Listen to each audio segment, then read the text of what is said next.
Hello dear, Rahul Mishra nursing पे स्वागत है। आप लोग अगर करना चाहते हैं यूपी से जीएनएम 3 ईयर कोर्स 25 से 26 सेशन के लिए, तो आप लोग कुछ दिन पहले ही मेरे चैनल पर देखे होंगे कि यूपी में अब कोई भी प्राइवेट इंस्टीट्यूट में आप जीएनएम में एडमिशन लेना चाहते हैं तो सबको अब एडमिशन इसी इंट्रांस बेस पे ही होगा। पहले था कि कोई भी अपने मन से इंस्टीट्यूट कॉलेज जो है एग्ज़ाम एडमिशन ले लेता था डायरेक्ट। अब लिस्ट जारी किया जाएगा, ठीक है, एग्ज़ाम कंडक्ट होगा, लिस्ट जारी किया जाएगा और उन्हीं स्टूडेंट का उन्हीं कॉलेज में या स्कूल में एडमिशन होगा जिसमें आयोग की तरफ से ये जो एग्ज़ाम कराने वाली एजेंसी है इनके द्वारा लिस्ट जारी किया जाएगा। तो अब कोई भी स्टूडेंट है फॉर्म भरे, जीएनएम अगर आप यूपी में करना चाहते हैं प्राइवेट से तो आप लोग फॉर्म भरें, एग्ज़ाम दें और उसके बाद जैसा आपका जो कॉलेज मिलेगा आप उसमें एडमिशन करेंगे, ठीक है। यहाँ पे देख लीजिए, यूपी जीईटी 2025 एकेडमिक सेशन 25 से 26 के लिए हो रहा है, ठीक है। यहाँ पे देख लीजिए, for admission to GNM course for all private institutions and college affiliated with UP state medical faculty running GNM program. अब जीएनएम प्रोग्राम किसके लिए है? फॉर और प्राइवेट, यानी सभी प्राइवेट इंस्टीट्यूट या कॉलेज के लिए है जहाँ पे आप एडमिशन लेना चाहते थे प्राइवेट से, तो अब उसके लिए आप एग्ज़ाम प्रोसेस से गुजरना पड़ेगा, ठीक है। अब देखिए यहाँ पे, अब मैं इसलिए कह रहा हूँ क्योंकि यूपी में बहुत स्ट्रिक्ट जो है होता है। अगर आप एग्ज़ाम नहीं देंगे, बैक डोर से एडमिशन ले लेंगे तो हो सकता है आपको एडमिशन कैंसिल भी हो जाए, ठीक है ना। तो देख लीजिए यहाँ पे, फॉर्म अवेलेबल 2 अप्रैल से शुरू है, ओके, 14 मई तक लास्ट डेट है, ओके, 1 महीना से ऊपर आपको समय दिया जा रहा है। आप करेक्शन की बात करेंगे तो 7 से लेकर 14 मई तक आप इसमें करेक्शन कर सकते हैं, ठीक है। 4 जून से एडमिट कार्ड अवेलेबल हो जाएगा एंड 11 जून बुधवार को आपका एग्ज़ाम है, ओके, और एक दिन एग्ज़ाम है और ये सारे चीज़ है और रिजल्ट भी इसका जल्द ही डिक्लेयर कर दिया जाएगा। समझ रहे चीज़ों को?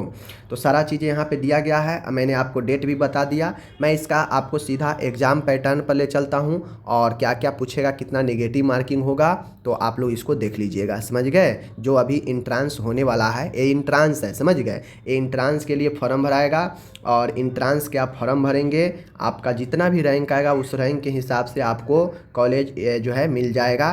पूरे देख लीजिए, जो सिटी है एग्ज़ाम का, यहाँ पे टोटल 20 सिटी में आपका एग्ज़ाम होगा, तो आप जो है जहाँ भी आपको मिले आप यहाँ से सेंटर चूज कर सकते हैं, ठीक है।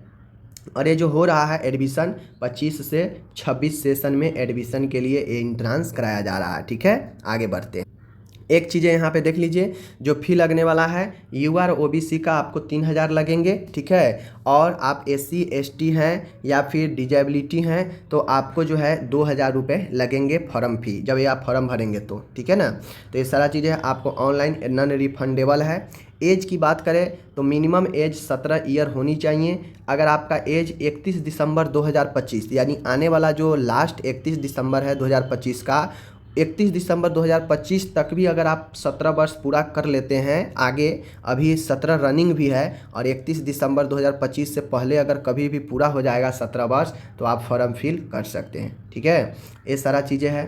अब जो आईएनसी का रूल है जीएनएम के लिए, देख लीजिए, ये रूल है यहाँ पे 10+2 इंग्लिश मस्ट है, होनी चाहिए, ठीक है। तो ये सारा चीज़ें हैं यहाँ पे दिया गया है। उसके बाद आप एएनएम कर रखी हैं और जीएनएम करना चाहती हैं तो 10+2 विथ इंग्लिश और एएनएम कोर्स आपके पास है तो वो होना चाहिए, ठीक है।